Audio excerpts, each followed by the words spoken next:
Eu sou Wagner Barros e eu vou entrevistar a professora Renata do Instituto de Educação. Professora, eu gostaria que a senhora se apresentasse e dissesse há quanto tempo a senhora trabalha com alfabetização.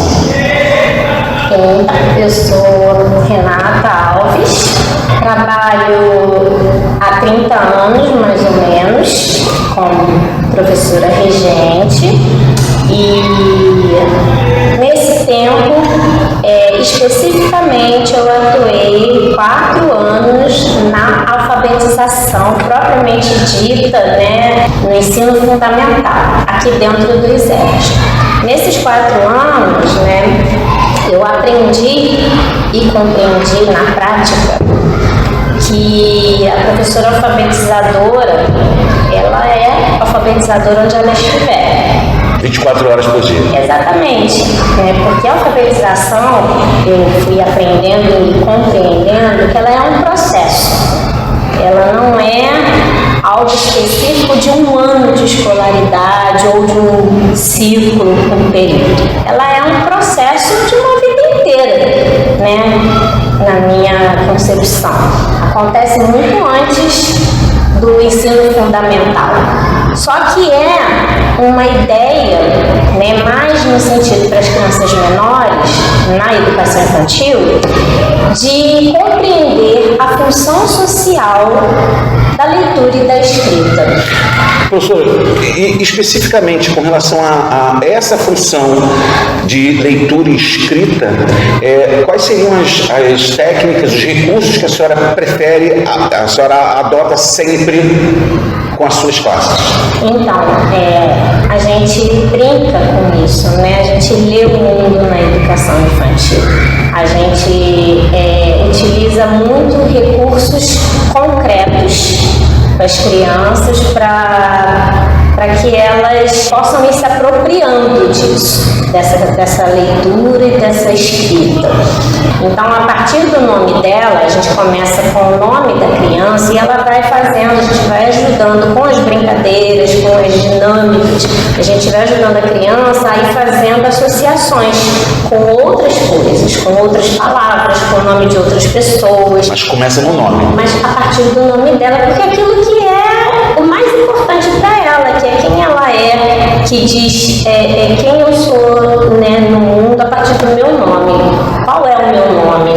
Ele tem uma origem, ele tem um significado. Então, a partir daí, a gente vai buscando alguns materiais importantes para a gente, como eu disse, concretos, para a gente brincar com eles. Por exemplo, as letras móveis, Letras móveis, a gente vai deixando num primeiro momento muito à vontade, que as crianças vão compreendendo que isso são letras, e ela vai brincando com essas letras, vai juntando essas letras e vai formando coisas que elas vão compreendendo que formam palavras, ou não às vezes, mas que tem sons diferentes, e ao juntar formam alguma outra coisa. É um recurso que em todas as turmas é imprescindível. Então. Sim, a gente, antes mesmo até de apresentar o alfabeto propriamente dito, já brinca com as letras. Aquelas letras na sua organização, na ordem alfabética. Não, a gente vai brincar com essas letras, vai compreender. E aí acrescenta números, então a criança vai entender que letras são diferentes de números. E aí vai ampliando esse conhecimento. Por isso que a gente chama, do conhecimento de mundo. E tudo isso faz parte da vida dela. Tem letra na casa dela, está escrito na geladeira a lista de compras que ela vai ver. Então a gente pode fazer um texto coletivo de lista. E aí uma coisa assim primordial é a gente escutar a voz das crianças. Então as rodas de conversa são extremamente importantes, até para ela compreender que o que ela vai escrever passa pelo que ela pensa, pelo que ela sente, pelo que ela entende, compreende do mundo. Então, a gente vai estimulando nessa roda a fala dessa criança. Falar sem medo sobre o que ela pensa, sobre o que ela sente. Porque quando eu pedi para a criança pôr no papel escreve um pouco sobre, sei lá, qualquer tema que a gente queira explorar. O que está acontecendo? Tá chovendo muito, tá tendo muitas tragédias por aí. Se ela é estimulada a falar sem a gente meio que podar a fala dela, né, deixar ela falar na livre expressão dela e conversar, e ir aprendendo junto, e construindo e ampliando esses pensamentos dessa criança, deixando claro que cada um pensa de um jeito, que às vezes a gente concorda nos pensamentos, às vezes não, né, e que por isso é o bonito da coisa, que há essa diversidade de pessoas com diversidade de pensamentos. E essas falas... É a parte da alfabetização, né? Desde pequenininho. Você pega essas falas que elas vão dando na roda e você mostra para elas isso escrito e elas vão se acostumando com aquilo que elas estão falando e vendo a professora escrever aquilo que eu falo. Isso, vai compreendendo essa dinâmica, né? Renata, considerando o que você já viu dessas técnicas, essa técnica da Itália, essa técnica que você já vê aqui com as suas colegas também, aquilo que você conhece na educação, você adotou, você criou algum recurso seu, você criou o seu modo, não precisa detalhar, mas você usa da criação e que de repente funciona para essa turma e ano que vem você acaba inventando uma nova técnica, usa ou não, você pode pegar aquilo que você já adotou antes, que você criou e você pode inventar novamente, reinventar suas próprias técnicas. Então, essa proposta, né, na verdade, é uma proposta, Junilha é uma proposta pedagógica, né, não é exatamente uma técnica, né, ela é ampla, ela tem muitos princípios, né, a gente se inspira nesses princípios pedagógicos dela.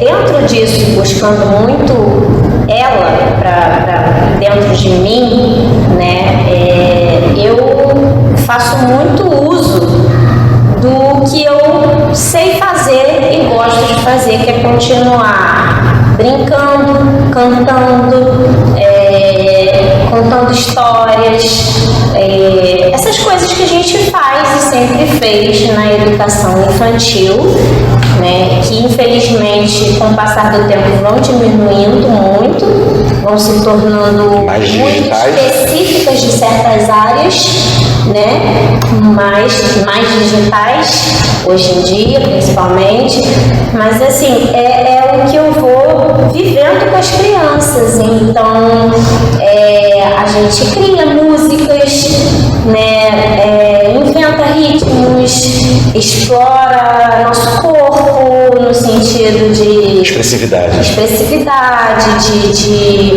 dos sons que ele tem, né? Então a gente vai criando a partir do que está na gente, né? Existe, professora, algum agente hoje na educação, pode ser especificamente aonde a senhora trabalha, existe algum agente, algum fator de conhecimento social ou político ou alguma coisa que seja mais interno da criança que atrapalha o aprendizado? Existe alguma característica que a senhora vê de forma recorrente, que a senhora vê de forma constante, presente nas suas classes, que age contra aquilo que vocês se propõem a fazer, que é ensinar, que é alfabetizar? Existe algo que atrapalha, e isso em todas as turmas? Muito em função da gente não ter sempre alguns subsídios para contribuir, né? Às vezes a gente está sozinha mesmo, não tem suporte de pessoa, às vezes não tem... Pessoal, treinamento para ajudar com relação à inclusão, por exemplo. A gente precisa usar o que a princípio parece um desafio a nosso benefício. E fora, assim, né, claro, a gente, por exemplo, aqui na educação infantil tem uma parte também, um suporte tecnológico que às vezes contribuiria muito mais, só que a gente não tem. A gente tem aqui uma TV que é a princípio smart, mas a gente não tem uma internet aqui que atenda a educação infantil que nos ajude a que justifique uma televisão essa desse TV tipo. na sua potência, né? E nesse caso existe um canal de comunicação, pode até não te dar o retorno, né, que seria o ideal, mas existe um canal de comunicação entre vocês e a presidência, por exemplo, da autarquia, que ela ouve vocês, os pedidos de vocês, dentro do possível. Mas é isso, mas é um prédio tombado, muitas coisas não podem ser alteradas. Não conseguimos mexer, precisa de uma autorização maior, precisa às vezes de uma obra muito grande para acontecer, né? Então algumas coisas que a gente podia ter de forma mais ampla e efetiva e que trouxesse mais qualidade, a gente ainda não conseguiu, né, atingir. E aí a gente precisa ainda mais fazer uso dessas coisas mais próximas a nós, né, do concreto que a gente tenha e criar esse concreto que a gente tem.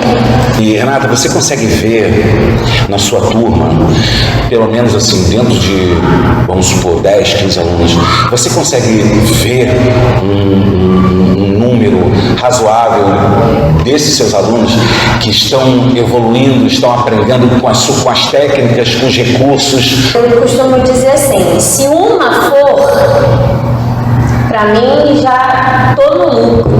Você observa na educação infantil, você observa algum fator, alguma coisa, algum agente que atrapalha a evolução da criança? Então, às vezes as questões familiares, né, o modo como a criança vive em casa, falta de rotina, uso extremo de tecnologia, enfim, existem muitas coisas, né? Porque é isso, é um processo, então ele é influenciado por tudo. O fator geográfico, por exemplo, existe, a família. Nossa, então tudo isso influencia. Então, às vezes a criança não tem que comer em casa e aí ela não consegue ficar, né, direito na escola, acordada, participando de tudo, porque está com fome, porque está com baixa de vitaminas, né? E isso tudo também cabe a gente, de alguma forma, dentro da escola, né? Também identificar e buscar ajudar, só que nem sempre a gente consegue ajudar em tudo, né? A gente não consegue dar conta de tudo. Você falou que existem questões ligadas à família, questões, lógico, são bem individuais, então o discernimento dos pais com relação a certos conceitos, que colaborem com o aprendizado da criança, influencia, o fator, como a gente falou, violência, o distanciamento, quer dizer, o fator geográfico, né? Essas coisas existem, mas com relação à estrutura hoje da educação, como eu disse, não precisa ser somente dos locais onde você trabalha, mas a educação hoje, pelo menos na cidade, pelo que você vê na cidade, a estrutura que a gente tem hoje no Rio de Janeiro, por exemplo, a estrutura que a gente tem hoje com relação a móveis, a ergometria da criança, a postura, aos recursos tecnológicos, recursos, né, multimídia, os recursos naturais, os espaços, a gente está numa média boa, Renata, na sua opinião? Olha, eu sempre sou uma pessoa muito otimista. Eu tenho que ser, é o que eu faço, é onde eu atuo, né? Então eu costumo dizer que a gente tem, se a gente se dedicar, se envolver, estudar e buscar, a gente tem condições de ter uma boa educação. Com relação à estrutura da educação infantil hoje, novamente, considerando a cidade, você acha que a gente oferece bons recursos com relação a móveis, a ergometria da criança, com relação ao espaço físico? Tudo é muito relativo. A tecnologia? Tudo é muito relativo, adequado a localidades, adequado a propostas, mas eu acho que dentro do possível, a gente tem o que é necessário para a atuação.